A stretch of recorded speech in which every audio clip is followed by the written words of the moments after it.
Yo, what's up, Doobie Capra? How you doing? No Musk Fat Lion. Yeah, I mean you've got Musk, whatever that big mortar card is, but it just doesn't work very well. All right, let's kick this one off. Big Unger's playing as probably his main actually. I would probably say Germany's main. That's definitely what he was kind of known for. But he plays every map and he plays every map well. So got an interesting sound bug there. Not sure what the hell that was about. But playing Nagatoro-chan. Anyone wants to know that's watching on YouTube, don't type that into Google. It will give you brain damage. But playing as Ethiopia, kind of considered the best, if not one of the best civilizations in the game right now. They are absolutely insanely strong. I mean, talking about strong, they've got an explorer which is on horseback. But yeah, very, very strong civ. So it'd be interesting to see how Unger's... And this guy, he's been all over the... he's all over the streams. I've seen him everywhere. And he does really, really well. I very rarely see him lose when he's playing Ethiopia. That's how strong Ethiopia are at the moment. But we're not going to bash the civ too much. We're going to wait and see how this plays out. Unger's decided to go for Market Start and a house. That's a very, very standard Germany stuff. Hasn't actually picked his deck yet. Neither has the Ethiopian player. Go for live star kit, getting that granary down, or granary. Not doing a TP start either. Interesting. Because he does have the ability to sell these livestock, these Zebukatu. I mean, he could have sold a couple and gone for an early TP, but decided to keep them alive. I love that beat of the drop. Boom, boom, boom. I have to say, I do love the sound bites. Boom, boom, boom. Apart from when the griots are fighting, whenever you fight one of the African civilizations, it's like it's your ears are just getting raped the entire time. It's like dong dong dong dong dong dong dong. That's all you can hear. It's like, I'm trying to micro here. But pretty funny. We'll see if that happens this game actually. So Ethiopia player just scouting all those water buffalo, which are so unbelievably effective for Ethiopia because they obviously have that livestock market where these can benefit from. They get influence from it. They can sell it, for wood or gold. So yeah, pretty any map that has like yaks or any of that livestock type unit on the map is so effective. Not to mention that they have a very fast a very fast hero to be able to scout faster. It just, it's just recipe for an insane civ. Count Stella coming up here. Now, Germany do have one of the best DLC skins for their hero.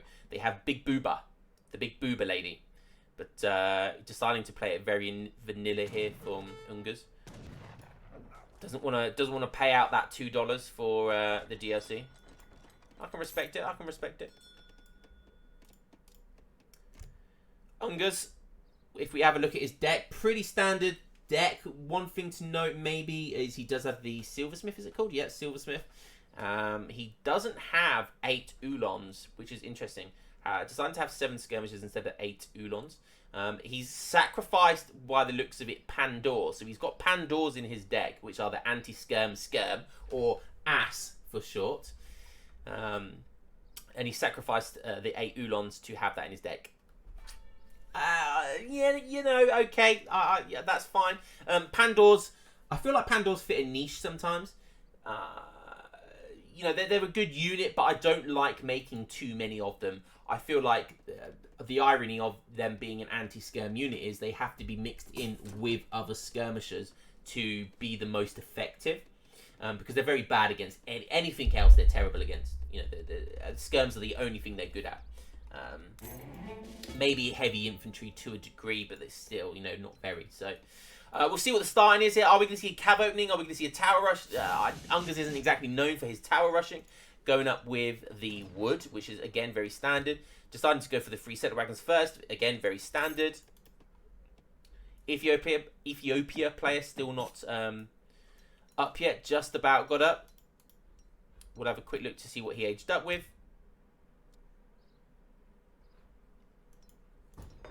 The war camp and the mountain monastery.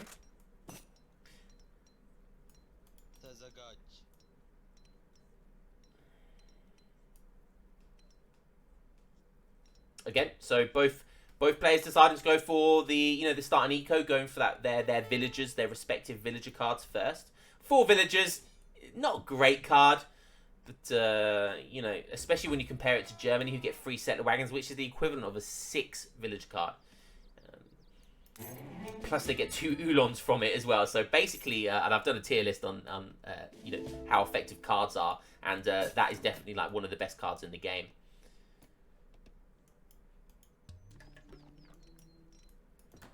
More houses getting built there. His livestock is dwindling somewhat, so he's only currently got 2 livestock on there. And they're the water buffaloes that he's scouted. We'll see what he decides to spend his resources and his influence on. Or the coffee bean influence, as I like to call it. Wow, going real greedy, building 4 Abans. Wow, incredibly greedy. A little bit of a raid coming in here, and that's going to catch 1 villager. That's going to be really nice. So these Abans, looks like they got... Where did these Abans go? Ah, here they are. So they got built from the mountain monastery. And these Abans are 0.4 on coin, which is basically like 1 villager, I believe. Okay, not quite as good as a villager.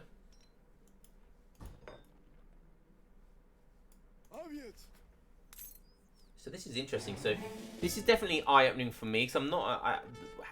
Africa, one of the 1 civs I'm not particularly good at, and I don't very much play. So this is an eye-opener for me. Now going with the Big Benny, the Mr. Prize Bull.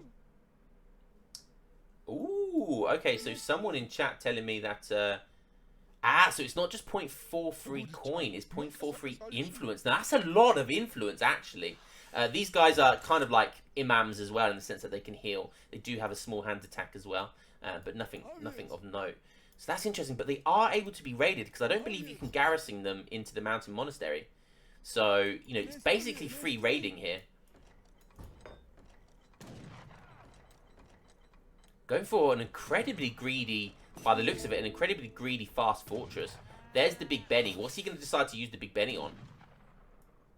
He could get 528 wood or 603 coin, or he could use it as actual food. So we'll see. Getting a bit of lag, but that's definitely the server, not our end. Okay, it's picking it back up now. Maybe it was a pause game. Now, is Unga's going to find this? That's the question. Is he going to see this here? Oh, Nagatoro, you cheeky boy. Oh, but he does find it. Now, that's what number rank 2 player in the game can do. Just understands that they probably ran away somewhere. He's going to do some micro here, but is 1 Ulon going to be enough? These guys have 5 hand attack, and probably not. And I believe they can heal each other up as well. So yeah, they're a very tricky unit. 360 HP as well, it's pretty tanky. But with 2 Ulons, that could be a problem now. So how are these guys gonna deal with it? Because it doesn't look like there's any units for Nagatoro here. Ugh. Yeah, and 2 Ulons just gonna be causing a lot of problems. And they're healing! No way that he's getting attacked and they're all healing him so he just doesn't die. Now that is new. Look at that! That guy basically had 1k HP, and it just bought it so much time to allow some javelin riders to come out. That is something you do not see every day. That was just 200 IQ. That was absolutely insane play, and the javelin riders are going to clean that up now. So kind of insane there. My God. Like, trying to counter these guys, they're trying to counter the greed here, but in actual fact, it's very difficult to counter that greed because they can heal each other up. These Issa warriors are absolutely insane, by the way. They have 5 speed, and they're basically a mix between a musketeer on steroids and a goon. An absolutely insane unit. 5 speed, absolutely insane. Black Riders, really early Black Riders out for Ungas. Okay, I like that. Decided not to go for Jaegers, just getting a small mass of skirmishers. But that comp's going to be good. These Issa Warriors, look at that, almost... Oh, 2 shot in the Black Riders. That's going to be painful. These guys are about 400 gold each. I think 300, maybe 270 gold or something like that each. Just going down to these guys in 2 hits is absolutely insane. Some Udons out now. The 8 skirmisher card coming in. Going for these raids here, and I definitely think that Unga's, yeah, he could definitely target this area. But the problem is, you know, half of this gold, the majority of this gold kind of gone already. So these Abans, you know, they got essentially what he needed to get out of them. Some of these skirmishers getting caught out here. He's really not winning. See, but the Black Riders are not too far behind. As long as he needs to target these Issa Warriors, these skirmishers on steroids, he really needs to target them. If he can do that, these Javelin Riders are just going to be able to do nothing against this composition here. So more skirmishers, reinforcing skirmishers coming in. It looks like he could be macroing to go for another mercenary card, so that would be interesting. At this stage of the game, you definitely wouldn't want Pandours. I definitely think going for Jaegers would really be a hot option right now. We'll see if he's going to do it. Maybe he'll sell some food? It looks like he did. He sold 200 food, and that's going to give him almost enough for 1k gold. So score's looking quite good for Ungas at the moment. There's no more mountain monasteries. Okay, there is one mountain monastery over here, but that's basically... So the mountain monasteries gather as quickly as an Ulon. Sorry, as an Aban. So that's interesting. Have this healing range ability as well. So going to be sieging this mountain monastery down. That's going to be, you know, that's good, but it's also going to be buying time for Negataro. Oh, and look at all of these Zebu cows out of nowhere. Holy moly, this eco is going to... This is so greedy. How's he got that? He's obviously shipped the 8 semi-fattened cattle plus 1 livestock market builder. So absolutely insane. So that's the other livestock market. Wow. And that's going to be producing a lot of influence. And when these guys get to 500 food, I believe that influence goes up even more. This water buffalo that he got from age 1, essentially, almost at 500 food. We'll see if that changes the influence. Some more mountain monasteries going down, and it's one of those maps that is very difficult, especially for Germany. Who not known for lots of siege. It's going to be a problem for them to take down all these mountain monasteries. And as I said, as soon as it goes up to 500 food, it's now going to be 0.3. That's 3 times or 3.5 times what it was. So yeah, that's kind of insane. 0.3 influence, and it's now worth 500 food, considering that was something he found in the middle of the map at the beginning of the game. So this is where the problem lies. So now he's able to mass these Issa Warriors, which are absolutely insane. So Cav is just going to be not an option. On top of that, you get the elite Shotter Warriors. Shotter Warriors are absolutely insane, and perhaps the biggest complaint that people have about this at the moment. They have 1.25 against all infantry. That includes musketeers, which are supposed to counter them. These Black Riders are going to do a good job against them. The Cav are going to be tanking as well, but their pathing is so good that they just get in your face. Not to mention that these Issa Warriors just have 5 speed, so they're just going to be able to catch up to skirmishers, which again are supposed to counter them. And it's just going to be able to say, you need to micro, Unga's micro your skirmishers. What are you doing? You're supposed to be rank 2 player. Not good.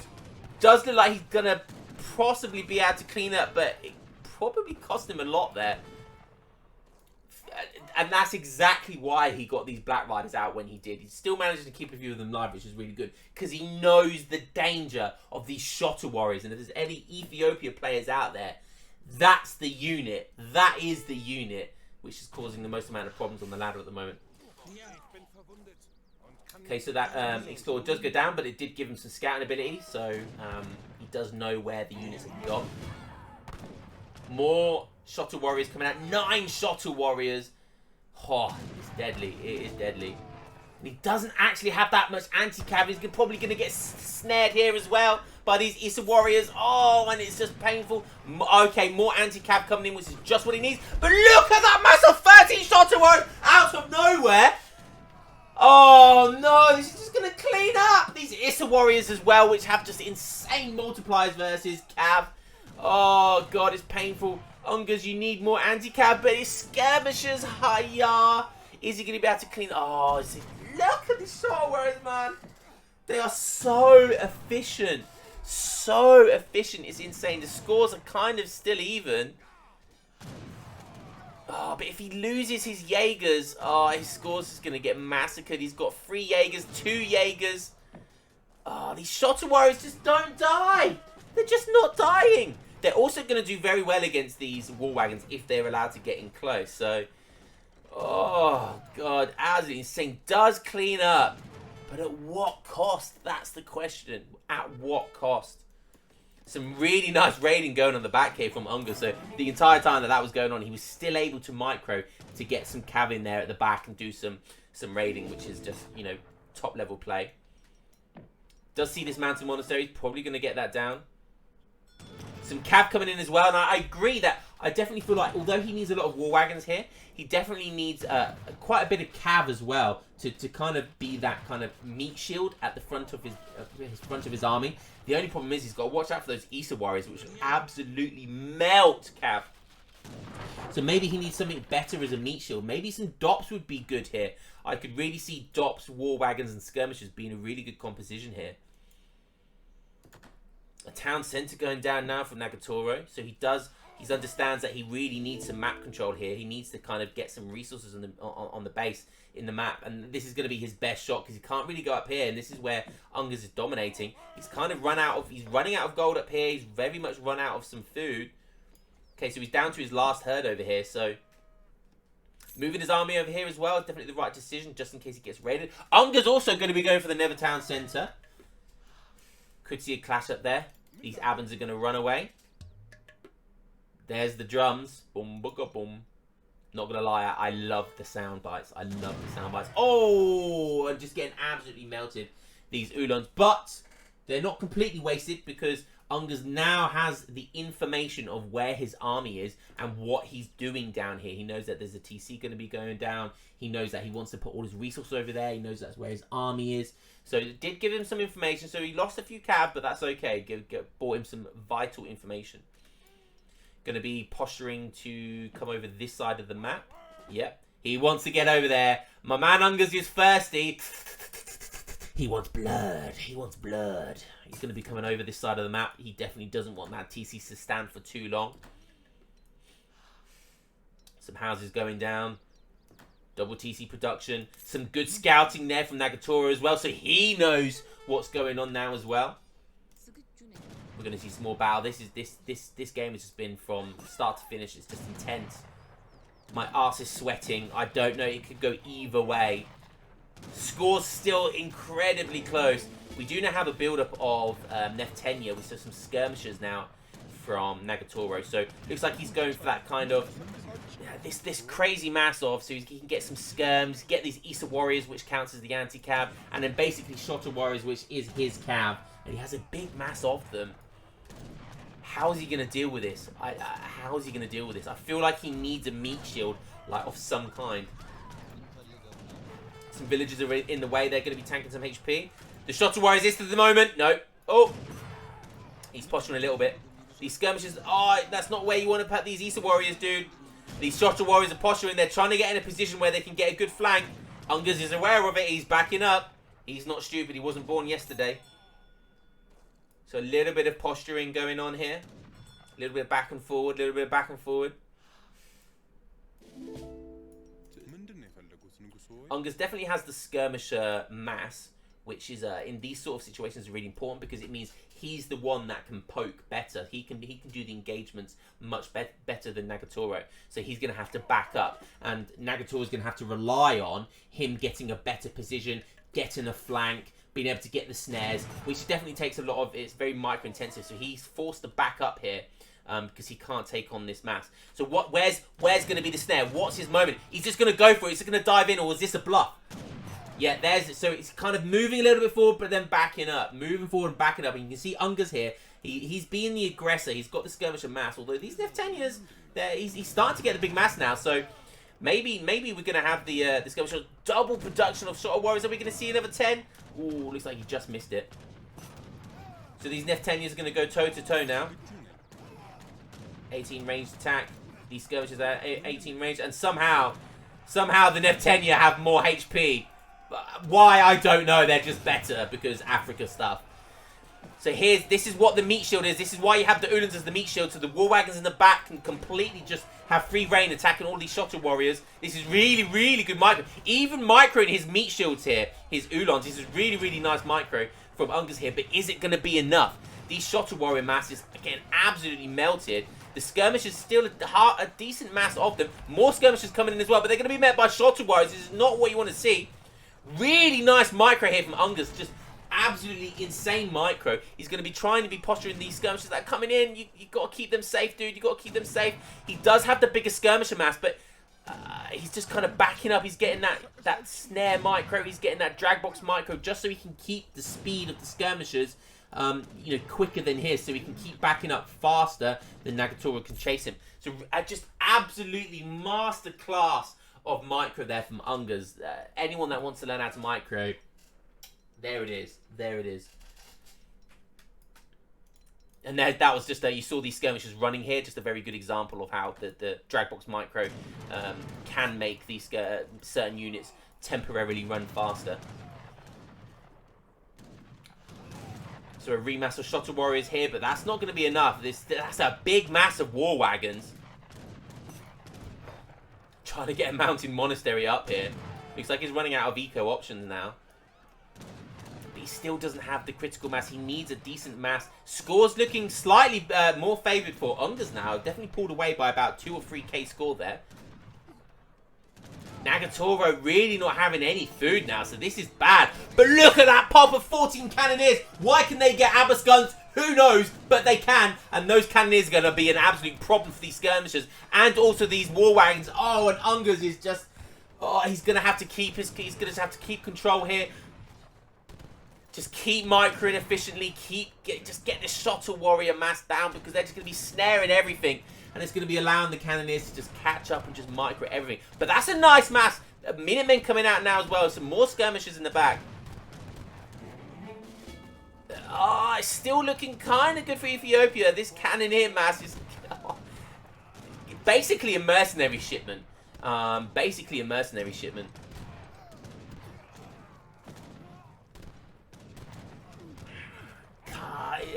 Similar masses, but these Cannoneers, they kind of do really good damage. They do siege attack damage, which obviously goes through things like range resist. Some Ulons coming in. We've got a villager migration going up here. Another TC for Ethiopia.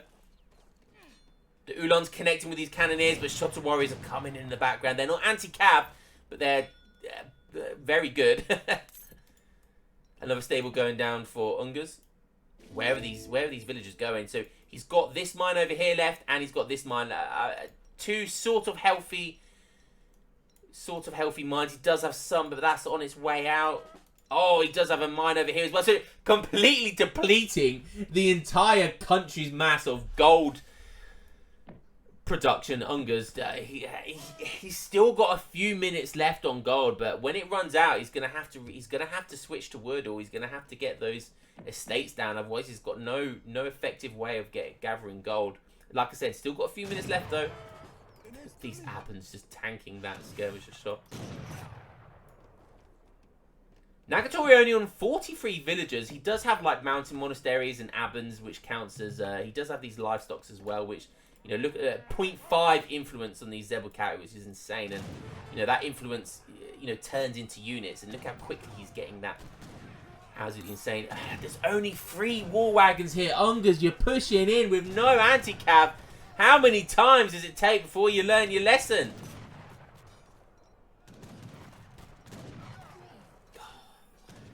Oh, and a big perfect timing, and that's that new stable really coming in really handy. But these Shotter Warriors, they just attack. They have 1.2 speed attack. Oh god, they just do so much damage in such a short amount of time. It's just killing this skirmisher mass. And he still has 6 Cannoneers just doing so much damage this entire time. Nagatoro getting another TP here. Not sure what he's want to using that TP for. Maybe he just needs to use his wood on something. So again, has the superior skirmisher mass, but really needs to focus down these Cannoneers. Once the Cannoneers are down, he should be okay. Some more Zebukatu coming in. I mean, how many more do you need? These guys producing an insane amount of influence, and he can sell them for 500 wood or almost 500 coin, because why not? We'll take a quick look at Ungers.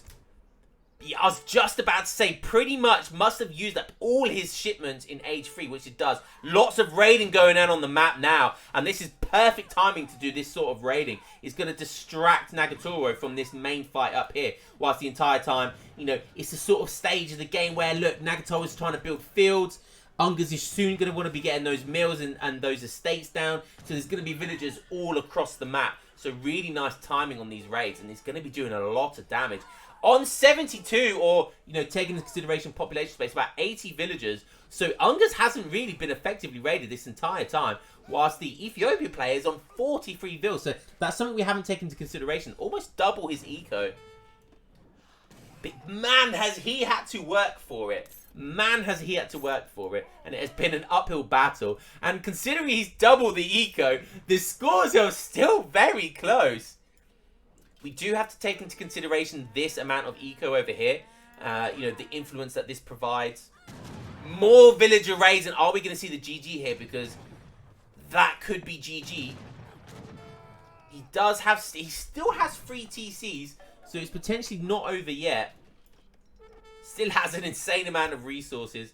We'll have a quick look at the deck here, see if there's anything else he can worth getting. He hasn't shipped 1k influence. He has shipped his cannoneers. He has shipped the Somali allies. Both absolutely insane units. Some anti-raids going on here. Some raiding going on. He says, you can raid, I can raid too. That's exactly what I'm doing. There's just one Udon raids over here. Just look, killing a village has been absolutely annoying as heck. And this is what's, you know, this is Germany's kind of, you know, their standard free Ulons. You know, this is what they're good at. This is what they were designed to do, just constantly raiding. Catching these Shotter Warriors with the War Wagons was really effective, but he should be running his way, but he doesn't see it later, and there's the GG. Finally, it got to him. Then look at that mass of wood. Just couldn't spend that wood on everything. Tried to get some fields down, but perfect timing with the raids by Ungas. Really, really well played. Did get that third livestock market down. I don't even want to know, you know, in the next few minutes how much influence he was going to be getting. But yeah, really, really well played by Ungas. Absolutely insane micro. This big fight down here where he was just constantly microing backwards, using the war wagons at the back to drag box his skirmishers towards the units. Just absolutely insane micro. Just so many levels to it as well. It looks simple, but it's really not. There was just so many levels to that micro. So really, really well played by Ungas. Nagatoro playing well as well. And just you know, and it's such an infuriating civ to play against. But he did it. He did it well. I held my hands up. I did think at one point Ungas was going to need something like some DOPS maybe, or some meat shield, some melee meat shield. If I say meat anymore, then I'm going to get hungry. But needed something to melee those Shotter Warriors. But War Wagons and Ulons was enough, so well played.